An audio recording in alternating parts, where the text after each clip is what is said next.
Assalamualaikum warahmatullahi wabarakatuh. Perkenalkan, nama saya Andi Rihul dan menganti dengan NIM 23040550129. Jadi kali ini saya akan menjawab 5 pertanyaan tentang pengembangan alat ukur dalam PKH. Soal yang pertama itu, jelaskan perbedaan antara pengukuran, asesmen, dan evaluasi. Yang pertama itu pengukuran. Pengukuran adalah proses mengumpulkan data tentang kemampuan atau karakteristik peserta didik seperti tes baca untuk anak. Contohnya itu seperti kuesioner atau alat yang bisa mengukur anak. Sedangkan asesmen adalah proses menganalisis data untuk memahami kebutuhan dan kesulitan peserta didik, seperti identifikasi anak autis yang butuh latihan baca huruf. Contohnya itu setelah kita melakukan pengukuran, kita melakukan asesmen, mengukur kemampuan anak. Sedangkan evaluasi adalah proses menilai efektivitas program atau hasil belajar seperti evaluasi program baca yang efektif yang meningkatkan kemampuan baca anak.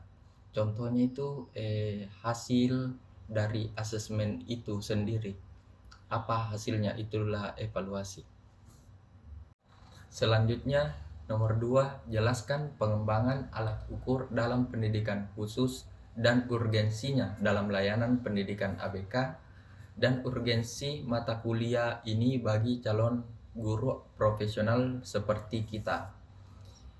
Pengertian pengembangan alat ukur adalah proses membuat instrumen yang valid dan reliable untuk menilai kemampuan anak berkebutuhan khusus dan menentukan karakteristik anak berkebutuhan khusus, seperti tes kemampuan sosial untuk anak autis dan urgensinya dalam program pendidikan khusus, membantu guru memahami kebutuhan dan kesulitan anak sehingga dapat merancang program pembelajaran yang sesuai dengan kemampuan anak. Dan manfaat untuk kita sebagai calon tenaga pendidik adalah untuk memahami kebutuhan anak itu sendiri dan mengetahui cara mengukur kemampuan anak itu sendiri. Selanjutnya nomor 3, jelaskan prinsip validitas, reliabilitas, dan objektivitas.